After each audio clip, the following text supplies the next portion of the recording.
नमस्कार दोस्तों, मैं अमन स्वागत करता हूं आपके अपने YouTube चैनल एजुकेशन हब पे। आज है 7 फरवरी और चलिए जानते हैं 7 फरवरी से संबंधित कुछ इंपॉर्टेंट अपडेट्स।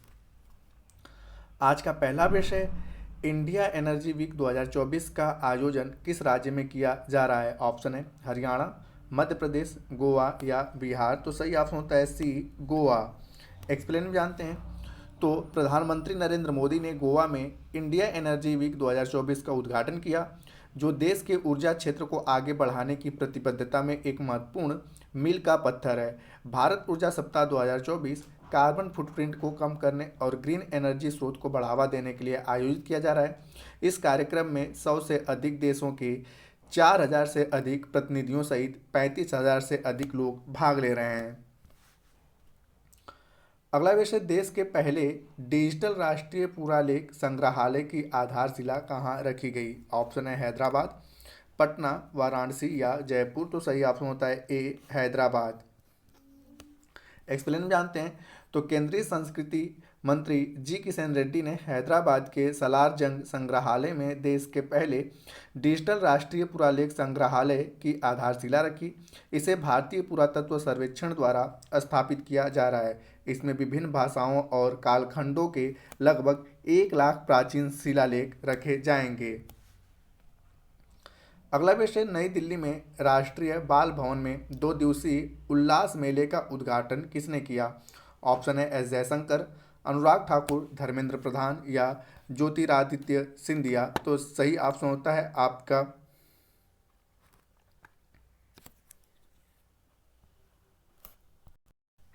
धर्मेंद्र प्रधान, सी।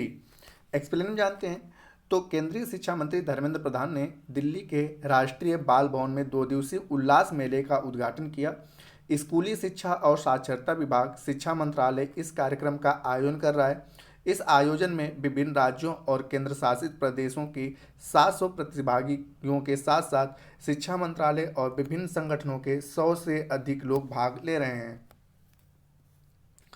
अगला विषय, पहले बिम्स्टेक एक्वेटिक्स चैंपियनशिप का आयोजन किस शहर में किया जा रहा है। ऑप्शन ढाका, कोलंबो, नई दिल्ली या काठमांडू। तो सही ऑप्शन होता है सी, नई दिल्ली। एक्सप्लेन में जानते हैं तो बिम्स्टेक एक्वेटिक्स चैंपियनशिप का आयोजन नई दिल्ली में किया जा रहा है। केंद्रीय युवा कार्यक्रम और खेल मंत्री श्री अनुराग सिंह ठाकुर ने इस चैंपियनशिप का उद्घाटन किया। पहली बिम्स्टेक एक्वेटिक्स चैंपियनशिप 6 फरवरी से 9 फरवरी 2024 तक आयोजित की जा रही है। बिम्स्टेक की स्थापना साल 1997 में की गई थी। इस ग्रुप में कुल 7 देश हैं, जैसे कि बांग्लादेश, भूटान, भारत, नेपाल, श्रीलंका, म्यांमार और थाईलैंड। अगला विषय, मेरा गांव मेरी धरोहर प्रोग्राम किस मंत्रालय की एक पहल है। ऑप्शन है ग्रामीण विकास मंत्रालय, कृषि मंत्रालय, पंचायती राज मंत्रालय या संस्कृति मंत्रालय। तो सही ऑप्शन होता है डी, संस्कृति मंत्रालय। एक्सप्लेन जानते हैं तो संस्कृति मंत्रालय ने मेरा गांव मेरी धरोहर कार्यक्रम के तहत सभी गांवों की मैपिंग और प्रलेखन तैयार कर रहा है। संस्कृति मंत्रालय के अंतर्गत इंदिरा गांधी राष्ट्रीय कला केंद्र के समन्वय से सांस्कृतिक मैपिंग पर राष्ट्रीय मिशन चलाया जा रहा है। 27 जुलाई 2023 को MGID पर एक वेब पोर्टल भी लॉन्च किया गया था। अगला विषय, हाल ही में किस राज्य विधानसभा में यूनिफॉर्म सिविल कोड बिल पेश किया गया। ऑप्शन है उत्तर प्रदेश, असम, बिहार या उत्तराखंड। तो सही ऑप्शन होता है डी, उत्तराखंड। एक्सप्लेन जानते हैं तो उत्तराखंड के मुख्यमंत्री पुष्कर सिंह धामी ने यूनिफॉर्म सिविल कोड को विधानसभा के सदन में पेश कर दिया है। इस विधेयक को अब आगे राज्यपाल के पास भेजा जाएगा। इस बिल के पास हो जाने के बाद यह कानून बन जाएगा। इसके साथ ही उत्तराखंड देश में यूसीसी लागू करने वाला पहला राज्य बन जाएगा। यूनिफॉर्म सिविल कोड का draft justice Ranjana Desai committee की रिपोर्ट के आधार पर तैयार किया गया है।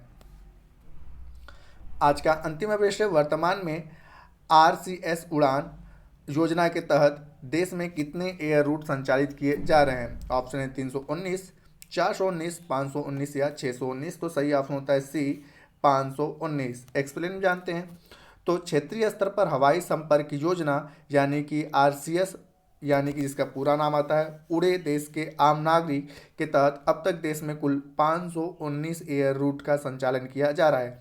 उड़ान योजना के तहत 2 जलीय हवाई अड्डों और 9 हेलीपोर्ट सहित कुल 76 हवाई अड्डों का संचालन किया जा रहा है। इस योजना को साल 2016 में लॉन्च किया गया था। तो दोस्तों ये थे आज के करंट अफेयर्स के अपडेट्स। अब समय है पिछले सेशन में पूछे गए प्रश्न का उत्तर देने का। तो पिछले सेशन में आपसे पूछा गया था कि उत्तराखंड हाईकोर्ट की पहली महिला मुख्य न्यायाधीश के रूप में किसने शपथ लिया है। तो जिसका सही उत्तर था रितु बाहरी। तो जिन्होंने भी सही उत्तर दिया उनके लिए बधाई। अब समय है आज के प्रश्न का। तो आज का प्रश्न है कि देश के पहले डिजिटल राष्ट्रीय पुरालेख संग्रहालय की आधारशिला कहाँ रखी गई। ऑप्शंस हैं आपके हैदराबाद, पटना, वाराणसी या जयपुर। तो आप इसका आंसर हमें कमेंट बॉक्स में दे सकते हैं। आपके कमेंट का हमें इंतजार रहेगा। तो दोस्तों वीडियो पसंद आए तो वीडियो को लाइक करें, कमेंट करें तथा अपने दोस्तों के साथ शेयर करें और चैनल पर नए तो चैनल को सब्सक्राइब अवश्य करें तथा इस पीडीएफ को प्राप्त करने के लिए आप हमारे टेलीग्राम से जुड़ सकते हैं जिसका लिंक वीडियो के डिस्क्रिप्शन में दिया हुआ है। तो वीडियो के अंत तक बने रहने के लिए धन्यवाद। मिलते हैं जल्दी नेक्स्ट वीडियो में।